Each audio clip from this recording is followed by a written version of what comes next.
लेकिन हम लोग इन महापुरुषों के नाम तो कुछ लोग जानते होंगे, कुछ लोग नहीं जानते होंगे।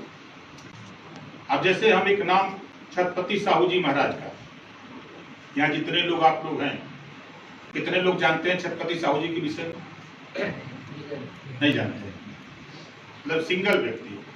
आप सोच लीजिए, इतने लोगों में एक व्यक्ति जान रहे हैं, लेकिन इन्होंने किसी को जनाने की कोशिश नहीं किया। छत्रपति साहू जी महाराज जब इस देश में विदेशी हुकूमत थी, उस समय उन्होंने अपने राज्य में 50% आरक्षण पिछड़ों को दिया था। देश में पिछड़ों को आरक्षण देने वाले पहले महापुरुष छत्रपति साहू जी महाराज। उन्होंने छुआछूत, भेदभाव, ऊंच नीच, नफरत खत्म करने के लिए अपने राज्य में एक चमार की दुकान उन्होंने खुलवाया। महार जाति के थे, उनकी दुकान खुलवाया मेवा महार की, और खुद वो चाय पीने वहां गए।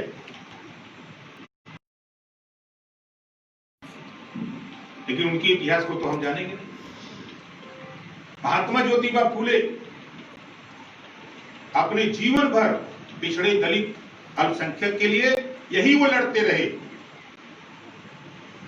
जब इस देश में वर्ण व्यवस्था बनी, 4 वर्ण बना, ब्राह्मण, क्षत्रिय, वैश्य, शूद्र।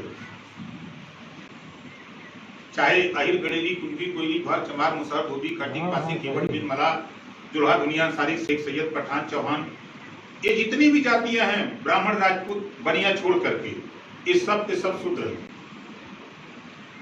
हम शूद्र की कैटेगरी में हैं, चाहे यादव हो, चाहे राजभर हो, चाहे विश्वकर्मा हो, चाहे पाल हो, चाहे बंसी हो, बिहार हो, रजवार हो, कोई भी हो, हम शूद्र हैं।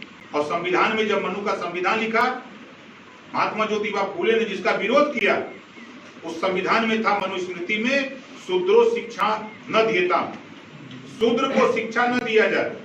अगर ये पढ़ लिख लेगा तो सवाल करेगा, पढ़ लिख लेगा तो अपने अधिकार के विषय में लड़ेगा, इस नाते इसको शिक्षा न दिया जाए। लेकिन ये बात महात्मा ज्योतिबा फूले की घटना को आप नहीं जानते। कांशीराम जी नहीं आए थे, ओम प्रकाश राजभर नहीं आए थे। जब कांशीराम जी नहीं आए थे तो बाबा साहब डॉक्टर अम्बेडकर को देश में जानने वाले 5% लोग थे। जब कांशीराम जी आए, उन्होंने लड़ाई लड़ा दिल्ली की पार्लियामेंट में। जब बाबा साहब डॉक्टर अम्बेडकर की मूर्ति लगी, तब धीरे धीरे पूरे देश में बाबा साहब डॉक्टर अम्बेडकर को लोग जानने लगे। महाराजा सुहेलदेव, जब मैं शुरू किया तो हमको लोग मजाक समझते थे, लेकिन आज पूरे दुनिया में बाजा बज रहा है। देश के प्रधानमंत्री को आना पड़ा गाजीपुर में, देश के गृह मंत्री को आना पड़ा, प्रदेश के मुख्यमंत्री को आना पड़ा महाराजा सुहेलदेव जी के गीत गाने के लिए। कहीं पे निगाहें, कहीं पे इशारा था कि ओम प्रकाश राजभर को खत्म करो, नहीं तो ये गरीबों को जगा रहा है, और गरीब अगर जग गए अपने अधिकार के लिए तो हमारी सत्ता चली जाएगी। इस नाते वो परेशान है। इस नाते चाहे मोदी हो, चाहे योगी हो, चाहे अमित शाह हो, इस नाते वो परेशान है। हम आपको ले आते हैं समस्या, तो पूरे प्रदेश में समस्या तो हम हल नहीं करना चाहते। हम लड़ाई कहां लड़ना चाहते हैं? हमको ऐसे ब्रह्मजाल में फंसा दिया गया कि हम अपनी लड़ाई नहीं लड़ते हैं। हम लड़ाई क्या लड़ते हैं? हम धर्म की लड़ाई लड़ते हैं, मंदिर की लड़ाई लड़ते हैं। लेकिन ये कोरोना, छोड़ दीजिए पूरी घटनाक्रम, इस कोरोना जैसी महामारी में ये साबित हो गया कि जितने भी मंदिर हैं, सारे मंदिर के दरवाजे बंद हो गए और पुजारी भी छोड़ करके वहां से भाग गया। बोलो सही है कि नहीं है? पुजारी भी छोड़ के भाग गया। अब बताओ, 4 महीना जिस भगवान को पानी न मिले, क्या वो जिंदा रह सकता है? नहीं रह सकता। आप अयोध्या से सटे हुए हो, भगवान राम के अच्छे भक्त हो, बहुत अच्छे भक्त हो, लेकिन भगवान राम के विषय में जरा जानो। राजा दशरथ नपुंसक थे ना? बोलिए, राजा दशरथ क्या थे? नपुंसक थे। क्या राम, लक्ष्मण, भरत, शत्रुघ्न दशरथ के लड़के थे? नहीं। बोलिए, बड़ी कटु बात हमारी लगेगी आपको आज। दशरथ नपुंसक थे, लड़का कैसे पैदा हो गया? तो श्रृंगी ऋषि के आशीर्वाद से। ये कुछ पहुंचे हम, श्रृंगी ऋषि के ठीक है? मतलब अब आप समझ लीजिए, रामलीला हमको आपको पढ़ाया क्या जाता है, खीर खाए ना, खीरे बताते हैं ना, क्या बताते हैं? मतलब यज्ञ हुआ, यज्ञ से खीर ले खा लिए और मंदोदरी वो तीनों रानी गर्भवती हो गई। बाहर देश, ये विज्ञान है। अगर मुंह से आदमी कोई खाना खाएगा तो मलमूत्र बन के निकल जाएगा, सही है कि नहीं है? सही है।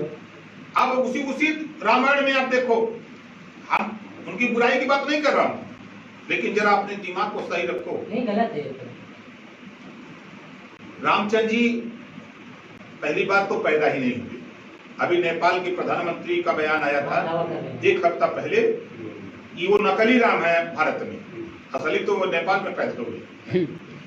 अभी प्रधानमंत्री का, हम नहीं बोल रहे, प्रधानमंत्री का बयान आया। और इन्हीं की कथनी और करनी, इन्हीं के वेद पुराण रामायण की बात मैं बता रहा हूं कि जब दशरथ नपुंसक थे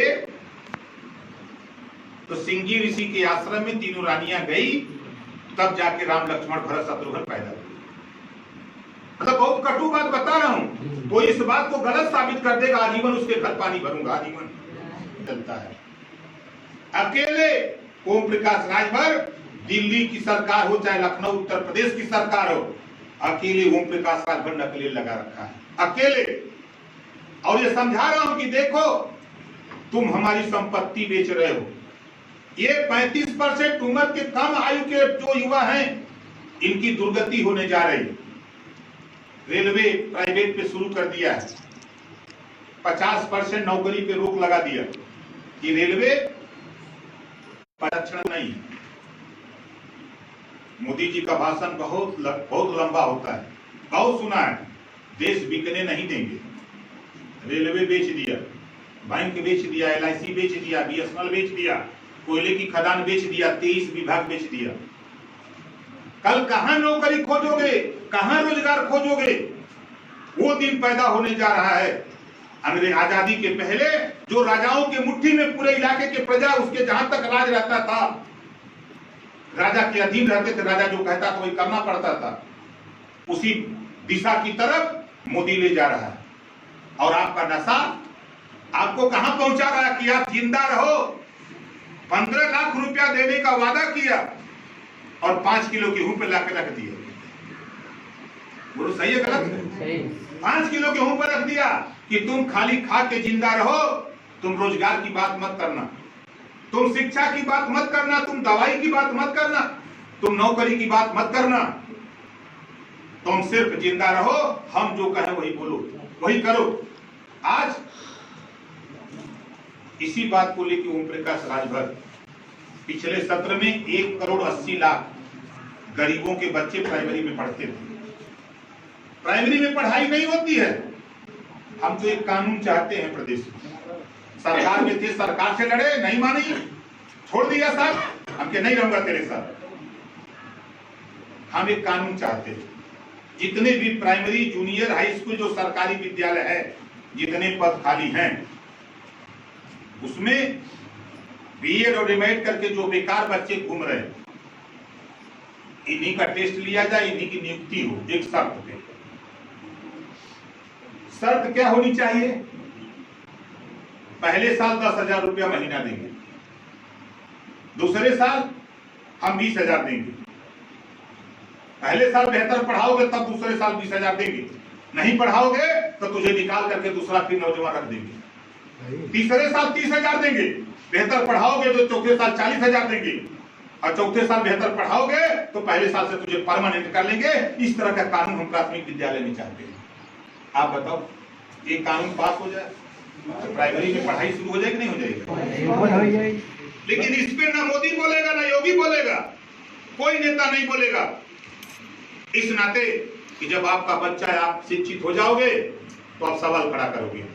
जैसे ओम प्रकाश राजभर राघो मछली पे सवाल शुरू किया, भगवान राम पे सवाल शुरू किया, एक व्यक्ति पे सवाल खड़ा करो। जितने भी महाराजा ये बने हुए भगवान, सब के सब निकम्मा है, सब असली औलाद नहीं है। ताकि इतिहास पढ़ो, पढ़ोगे तब न मानो जानोगे, पढ़ोगे तब जानोगे और तब मानोगे, उसके पहले नहीं मान सकते।